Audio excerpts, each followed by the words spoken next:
అందరికీ జైబీ. నేను రవికుమార్ చీకిరిమిల్లి, మాలమాడు రాష్ట్ర కార్యదర్శి.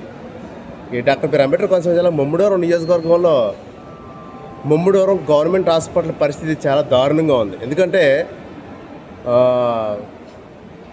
ఇది హాస్పిటల్కి చైర్మన్ ముమ్మడివరం నియోజకవర్గ ఎమ్మెల్యే అయినటువంటి ప్రభుత్వ విఐపి శ్రీ గౌరవ దాట్ల సుబ్బరాజు గారు. కాబట్టి ఏమంటే దాట్ల సుబ్బరాజు గారు మిమ్మల్ని అడుగుతున్నాను, చెప్పండి, మీకు నాకు సమాధానం చెప్పండి.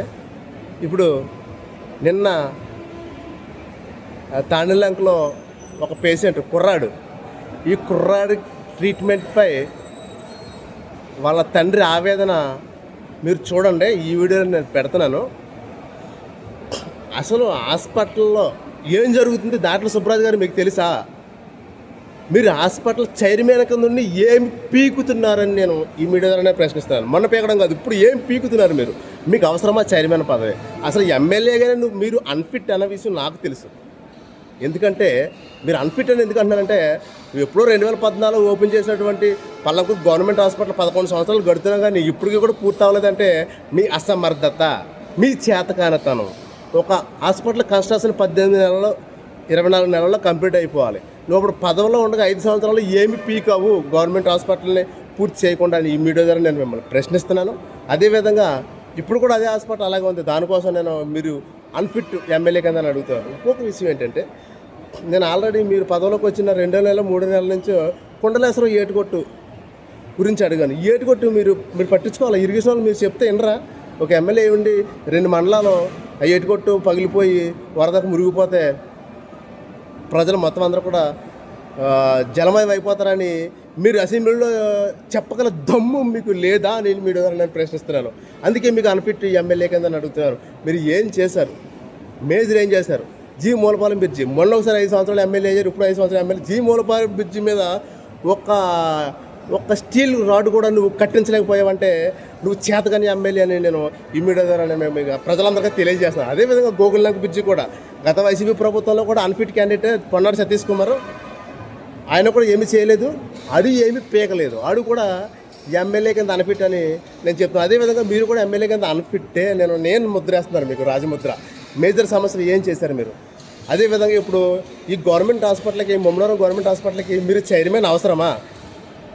మీ స్టాఫ్ తోటి పని చేయించలేనటువంటి నిస్సహాయ స్థితిలో మీరు ఉన్నప్పుడు దీనికి మీరు రాజీనామా చేయండి. మీకు అవసరమా? హాస్పిటల్లో ఏం జరుగుతుంది మీకు తెలుసా? నేను చెప్తానండి.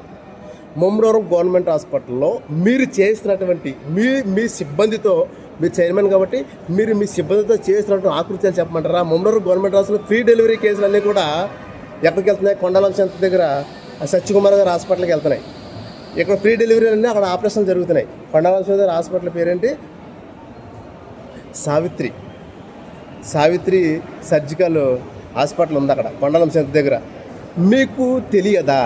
లేకపోతే ఈ ప్రభుత్వ హాస్పిటల్లో ఫ్రీగా అయ్యే డెలివరీలు అన్నీ కూడా మీ హాస్పిటల్ స్టాఫ్ అందరూ ఇంక్లూడింగ్ మీతో పాటు అక్కడ ఆపరేషన్ కానీ అక్కడ ఆపరేషన్ చేసి, ఆ గవర్నమెంట్ హాస్పిటల్ అయితే ఫ్రీ ఆపరేషన్ కాబట్టి మీరు ఆ సావిత్రి హాస్పిటల్లో మీరు ఆపరేషన్ చేసి 30-40 వేలు అధికంగా మీరు పేద ప్రజల రక్తాలు తాగుతూ పేద ప్రజల చెమట ఊర్చి సంపాదించుకున్న డబ్బుని మీతో పాటు మీ సిబ్బంది అనేది కూడా కాజేస్తున్నారని నేను మీడియా పూర్వకంగా నేను తెలియజేస్తున్నాను. దాని మీద నేను ఫిర్యాదు ఇవ్వడం జరిగింది, ఎంక్వైరీ జరుగుతుంది.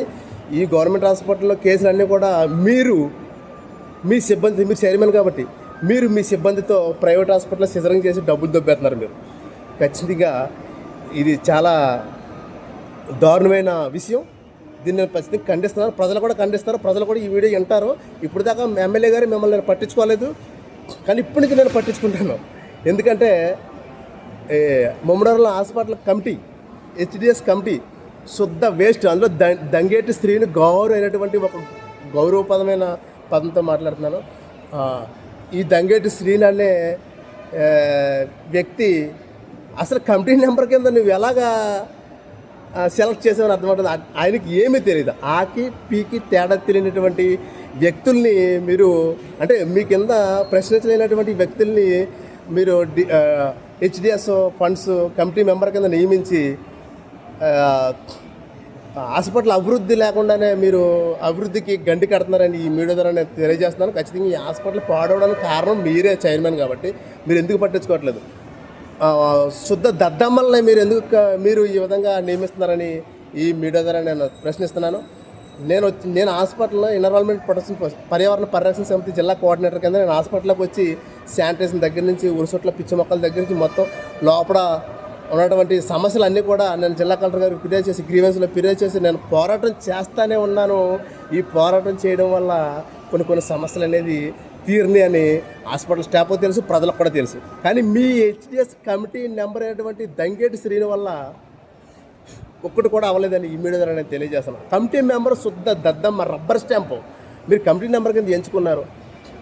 ఎందుకు ఎంచుకున్నారు? ఓహో అంటే తందాన ఆడాలి కాబట్టి, మీరు చైర్మన్ కాబట్టి, మీరు ఏం చేసినా ప్రశ్నించకూడదు కాబట్టి అటువంటి వాళ్ళు ఎంచుకున్నారని ఈ మీడియా ద్వారా నేను ప్రజలకు తెలియజేస్తున్నాను. అదేవిధంగా ఈ హాస్పిటల్లో సిబ్బంది నిర్లక్ష్యం ఇప్పుడు నేను వీడియో పెడుతున్నాను. అండి తానేలంక చిన్నపేటలో మేము నివసిస్తూ ఉంటాం. అది మాది వచ్చి ముమ్మడి మండలం. మార్నింగ్ ఉదయం 9 గంటలకు వచ్చామండి. పిల్లోడికి రాత్రి నుంచి ఆంతులు విరసనాలంటే వచ్చాం. సార్ జాయిన్ చేసుకుని బ్లడ్ టెస్ట్లు అవి రాసి అమ్మ పిల్లోడిని చూసుకోండి అని చెప్పేసి వెళ్ళిపోయారు. 2 గంటలకి డాక్టర్ గారు. అప్పటి నుంచి పిల్లోడికి బోన్ తిరిపిద్దామంటే సెలను అడ్డొచ్చేసేయడం వల్ల రండి అంటే వేరే నర్సుకి చెప్తాను వస్తారన్నారు. ఫోన్లే సరే అని నేనే తినిపించుకున్నాను. మళ్ళీ టాయిలెట్ వస్తుందంటే మళ్ళీ నేనే తీసుకున్నాను. మళ్ళీ బాత్రూమ్ వస్తుందంటే నేనే తీసుకున్నాను. ఇప్పుడు బాటిల్ అయిపోయింది రండి అమ్మంటే ఎవరు లేరు స్టాఫ్ ఇంజక్షన్ రూమ్లోకి వెళ్ళి అడగనంటే నాకు కుదరదు, నేను వర్క్ చేసుకుంటాను. ఒకళ్ళు వీళ్ళ మీద హోదాలు వేసుకున్నారు. ఇప్పుడు ఈ సంటి పిల్లోడికి ఎలా బ్లీడింగ్ వచ్చేస్తే సెప్టిక్ అయిపోతే ఎవరు న్యాయం చెప్తారండి మాకు? ఇప్పుడు పేదోళ్ళు హాస్పిటల్కి పేదోళ్ళకి వచ్చేది ఎవరు ఒక్క నాకు పడుచుకొని లేడు, డాక్టర్లు లేరు. ఇప్పుడు ఏదైనా ఇప్పుడు లోపలికి వెళ్ళి చూడండి స్టాఫ్ ఎవరైనా ఉన్నారా, డాక్టర్లు ఎవరైనా ఉన్నారా అనేది ఒకసారి చూడండి. ఎవరూ లేరండి. ఇదండి జరిగింది. గవర్నమెంట్ హాస్పిటల్కి తీసుకొచ్చాను సార్. ఉదయం 9 గంటలకు తీసుకొచ్చాను సార్. సరే సార్ సమాధానం చెప్పలేదు. ఎవరు తెలియదు నాకు. నేను తీసుకుని వచ్చాను సార్. బాత్రూమ్ వచ్చిన ఏమొచ్చినా నేనే తీసుకున్నాను సార్. వస్తాం అడనంటున్నారు. ఎవరు పడుచుండే అది ఎవరు లేరు. ఎంత నీరసం అయిపోయినా కొరడు ఇంకోపోయి వెళ్ళిపోతున్నాం. ఇప్పుడు బిల్లు వేస్తాం లేకపోతే ఏంటి అని ఒక్క చెప్పండి నాదులు ఎవరు లేరండి. గవర్నమెంట్ జాబ్ చేసుకుని సెలవులు ఒప్పుకోవడానికే కూర్చోడానికని జీతాలండి వాళ్ళకి ఇచ్చేది. అదే ఉన్నాడు కానీ నువ్వు ఆదాలు వేసుకుంటున్నాడు. అంత ఎవరో పడుచుకున్నాడు. ఇంకొకటి అయిపోయేటట్లేదు ఇంకోండి. ఎలా సూది ఊడిపోయి పిల్లడు అలా ఎడుతున్నాడు చూడండి. అది కూడా ఆల్రెడీ 2-3 రోజుల క్రితం ఒక టైఫాయిడ్ పేషెంట్ని కూడా అలాగే ఇబ్బంది పెట్టారు. వాళ్ళ వీడియో కూడా నేను తీసుకుందాం అనుకున్నాను. నాకు టైం దొరకలేదు. ఎవరెవరు హాస్పిటల్లో ఆకృత్యాలు చేస్తున్నారో, ఎవరికైతే ట్రీట్మెంట్ అనేది ఇబ్బంది పడుతుందో వాళ్ళందరినీ సేకరించి రేపు నుంచి రోజుకొక వీడియో పెట్టి హాస్పిటల్లో చైర్మన్గా మీరు చేస్తున్నటువంటి ఆకృత్యాలన్నీ కూడా నేను మీడియా ద్వారా ప్రజలందరికీ బయట పెడతానని ఈ మీడియా ద్వారా నేను తెలియజేస్తున్నాను. అదేవిధంగా నేను 20వ తారీఖు గవర్నమెంట్ హాస్పిటల్ దగ్గర నా మీద అక్రమంగా మీ చెంచాగాడైనటువంటి దంగేటి శ్రీనితోటి మీరు పెట్టిన కేసు నేను చూస్తాను ఏం చేయాలో. మీరు కేసు పెట్టినందుకు ఏం అవదో అర్థమైందా? నేను మొన్న చెప్పాను మీరు పెట్టే కేసు అని. అర్థమైందా? ఎవడ కేసులు లేవు, నీకు కేసులు లేవా? ఎవడ కేసులు లేవు. చింతన ప్రభాకర్ 89 కేసులు ఉన్నాయి. జగన్మోహన్కి ఎన్ని ఉన్నాయి? మన మంత్రి సుభాష్కి ఎన్ని కేసులు ఉన్నాయి? పొన్నకి లేవా? నీకు లేవా కేసులు? అందరికీ కేసులు ఉన్నాయి. కేసులు పెట్టుకున్నా అంతే. అంతకన్నా ఏం చేయలేవు నువ్వు. కానీ ఏదైనా చేస్తే నీకు దమ్ము ఉంటే ఎమ్మెల్యే దాంట్లో సుబ్బరాజు నీకు దమ్ము ఉంటే హాస్పిటల్ డెవలప్ చేయి. హాస్పిటల్లో చాలా సమస్యలు ఉన్నాయి. ముఖ్యంగా ఇప్పుడు సమస్య బాత్రూంలో ఇది పోతుంటే బయటికి వెళ్ళట్లేదు. బాత్రూంలో ఇది పోతుంటే బయటికి వెళ్ళట్లేదు. నువ్వు వెళ్ళి బాత్రూంలోకి వెళ్ళి పోసి చూడు. చైర్మన్ కదా, నువ్వు చెక్ చేయాలి కదా. హాస్పిటల్ ఈ సమస్య చెప్తున్నాను కదా, ఇది చెక్ చేయి. నువ్వు బాత్రూంలో ఇది పోయి నీకు ఎలా కూడా తిరుగుతుంది. ఆ మొత్తం శానిటరీ లైన్స్ అన్నీ బ్లాక్ అయిపోయింది. మొత్తం పైప్ లైన్లో వెళ్ళట్లేదు. అసలు వాళ్ళు ఇదేంటిది కమోడ్లో పోసినటువంటి దీన్ని పారలతో ఎత్తుతున్నారు అక్కడ శానిటరీ లైన్, శానిటైజర్లు. అసలు నీకు కమిషనర్ నువ్వు అసలు ఎమ్మెల్యే కింద అన్ఫిట్ నువ్వు ప్రజెంట్. నేను ముద్రేస్తున్నాను నీకు. నా సమస్యలు మేజర్ సమస్యలు పక్కన పెట్టేస్తా. హాస్పిటల్లో చైర్మన్ కింద ఎవడిచ్చాడే పదవి నీకు? చైర్మన్ పదవి ఎందుకు తీసుకున్నావు? నీకు అవసరమా? వెళ్ళి బాత్రూంలో ఉచ్చపోసి నాతో మాట్లాడు. ఎందుకు ఇటువంటి వాళ్ళతో ఎందుకు ప్రజలు ఇటువంటి డమ్మ బుసుగలను అందరూ ఎందుకు గెలిపించుకుంటారు నాకేం అర్థం అవ్వట్లేదు. దాంట్లో శుభ్రా చెప్తున్నాను, నేను ఎంతో కొంత ప్రజా ప్రయోజనంతో పనిచేస్తాను. నీకులాగా ప్రభుత్వం ఇచ్చినటువంటి ఈ జీతాన్ని పందికొకలో బొక్కేసి న్యాయం చేయకుండా నేను ఏసీ రూమ్లో తొంగాను. అర్థమైందా? ఎంతో కొంత ప్రజలకు పని చేయాలి. నీకు పవర్ ఉంది, నువ్వు పని చేయట్లేదు. పవర్ లేకుండా నేను పని చేస్తున్నాను. హాస్పిటల్ ఇంతకుముందు ఎలాగుంది, ఇప్పుడు ఎలాగుంది సార్ గమనించుకో. దాంట్లో సుబ్రాజు కేసులు పెట్టేసినంత ఏం పీకేస్తావు నువ్వు? కేసులు ఏం చేస్తావు? ఒక కేసు ఎట్టించావు నిన్న చెంచగడితోటి. దంగేడి Seenu hospital committee member, HDS committee మెంబర్తో నువ్వు కేసు ఎట్టించావు. ఏం పీకో నువ్వు? ఏం పీకగలవు? రేపు మనుగడ ఉండదు నీకు. ఇక్కడతోటే నువ్వు అన్నీ చదివేసుకో.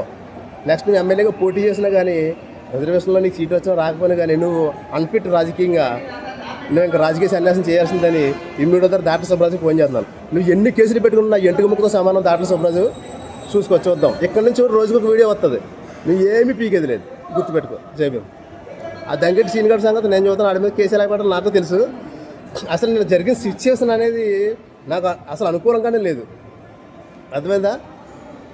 ఆ జేసీబీ రప్పించింది కమిషనర్, ఓకేనా? ఆ జేసీబీ వచ్చి ఎవరిని రిసీవ్ చేసుకున్నాడు? హెచ్డిఎస్ ఫండ్స్ అడగడు కదా దంగెట్టి సీను. మీ హెచ్డిఎస్ స్టాఫ్నే రిసీవ్ చేసుకున్నాడు జేసీబీ కూడా వచ్చి. అక్కడ రామకృష్ణ ఉన్నాడు, రిసీవ్ చేసుకున్నాడు జేసీబీ. ఓకే, వాళ్ళకి ఏం పని చేయాలో చెప్పింది ఎవరో? మీ హెచ్డిఎస్ నా మీద కేసు పెట్టాడు కదా, ఆ శంసగడ్డు ఎవడాడు, దంగెట్టి సీన్ గడు నా మీద కేసు పెట్టింది ఆడే కదా. ఆడే జేసీబీని రిసీవ్ చేసుకున్నాడు. జేసీబీని రిసీవ్ చేసుకున్నాడు. ఏం పని చేయాలో కూడా వాళ్ళే చెప్పారు, స్టాఫే చెప్పారు. జేసీబీ వచ్చిన 45 నిమిషాలకు నేను వచ్చాను. ఈలోపు 30 గంట పని చేయించేశారు మీరు దగ్గర నుండి. 30 గంట పని చేయించేసుకుని నేను నా జేసీబీ దగ్గరికి వచ్చానండి. జేసీబీ దగ్గర నా హాస్పిటల్ లోపలికి వస్తున్నాను. జేసీబీ వచ్చినంటే నేను జేసీబీని కూడా పలకరించలేదు, జేసీబీ డ్రైవర్ కూడా చూడలేదు. నేను హాస్పిటల్లోకి వస్తున్నాను. నేను కొంచెం పన్ను క్లీనింగ్ చేయించుకుందాం. డెంటల్ చైర్ క్లీన్ అయింది కదా, మీ వల్ల అవ్వలేదు కదా చైర్మన్ ఎమ్మెల్యే దాట్ల సుబ్బరాజు. నా వల్ల డెంటల్ చైర్ రిపేర్ అయింది. ఆ డెంటల్ చైర్ దగ్గర నుంచి కొంచెం పన్ను క్లీన్ చేయించుకుందాం వస్తుంటే మధ్యలో గడు అనేటువంటి ఎవడాడు కమిషనర్ వీళ్ళు ఉన్నారు కదా, నువ్వు ఎంచుకున్నావు కదా పోలీసులు, నువ్వు ఎంచుకున్నావు కదా. అక్కడ దందా నీకు సరిపోవట్లేదు, ముందేస్తాయి. ముందు ఇప్పుడు ఎంచుకున్నావు దందా చేయడానికి అక్రమ కేసులు పెట్టినాక. ఈ కేసులు పెట్టినాక వీళ్ళకి సిగ్గుసారం లేదులే. ఎందుకంటే సబ్జెక్ట్ ఏముందో సబ్జెక్ట్ ప్రకారం వీళ్ళు వెళ్ళరు. నువ్వు తందనంటారు డిపార్ట్మెంట్ అనేసి నాకు ఒకటి తెలుసు. డిపార్ట్మెంట్ ఏం పీకేది లేదు, గుర్తుపెట్టుకోండి. వాళ్ళతో కేసు వేస్తారు, వెళ్తాం, బెయిల్ తీసుకుని బయటకు వస్తాం, లేదా 10 రోజులు రిమాండ్ వేస్తారు, 15 రోజులు రిమాండ్ వేస్తారు, వస్తుంది బెయిల్. ఆఫ్టర్లో ఇంటికి ముక్త సమానం. నాకు మీరు వేసే కేసులు ఎప్పుడో చెప్పాను నేను. అర్థమైందా? ఇప్పుడుగా సరే ముమ్మడోరు గవర్నమెంట్ హాస్పిటల్ అభివృద్ధి చేతావా చేయవా, లేకపోతే రాజీనామా చేసి ఎమ్మెల్యే కింద నువ్వు అన్ఫిట్ రాజీనామా చేసి పారదే. నువ్వు ఎమ్మెల్యే కింద చైర్మన్ కింద కాదు కదా, hospital chairman Datla Subbaraju MLA కింద నువ్వు పనిచేయవు. ఎందుకు నీకు అవసరమా? ఎందుకు నీకు ఈ విధంగా పేద ప్రజలను పీడించుకుని తింటున్నావు? ఫ్రీ ఆపరేషన్ చేయించడం మనసు గవర్నమెంట్ హాస్పిటల్లో, ఆ సావిత్రి హాస్పిటల్లో 30,000కి సిజరింగ్ చేయించేసి ఆ డబ్బులు మీరు అందరూ పంచుకుంటున్నారు కదా, మీ కంపెనీ మెంబర్స్ దాట్ల సుబ్బరాజు నువ్వు మీరందరూ పంచుకుంటున్నారు కదా, పంచుకోండి. కానీ ప్రజల గోళ మీకు తగ్గుతుంది ఖచ్చితంగా. ఈ మీడియా నేను మీకు తెలియజేస్తాను, ప్రజలకు కూడా తెలియజేస్తాను. హాస్పిటల్ చాలా అకృతంగా ఉంది. కనీసం హాస్పిటల్లో టాయిలెట్స్, ప్రసూతి వార్డులో టాయిలెట్ ఎలాగో తెలుసా? మరి చండాలంగా ఉంది. మరి ఎంత చండాలంగా ఉందంటే ఆ టైల్స్ గీల్స్ లేకుండా ఫ్లోరింగ్ అంతా వాటర్ నిలబడిపోయి, దోమలు తిరుగుతూ, వ్యర్థ నీరంతా నిలబడిపోయి, ఆ క్యారిడార్ చూసారా? చైర్మన్ నువ్వు ఎప్పుడు వెళ్ళావు హాస్పిటల్కి? నువ్వు చైర్మన్ కదా, గవర్నమెంట్ హాస్పిటల్ చైర్మన్ కదా నువ్వు. ఎంట్రన్స్లో ఎలాగో తెలుసా? రిసెప్షన్ దగ్గర ఓపీ దగ్గర ఎలాగో టైల్స్ మొత్తం 20 టైల్స్ పగిలిపోయినాయి. సిగ్గు సేరం లేదు చెప్పుకోవడానికి చైర్మన్ అని. ముందు చేయించు, ఆ టైల్స్ చేయించు, ఆ క్యారిడార్ టైల్స్ చేయించు, ఆ ప్రసూతి వాడు టైల్స్ వేయించు ఆ బాత్రూమ్ దగ్గర. నీకు ఏమైనా గుద్దలో దమ్ము ఉంటాయి, లేకపోతే రాజీనామా చేసి ఇంట్లో తొంగో.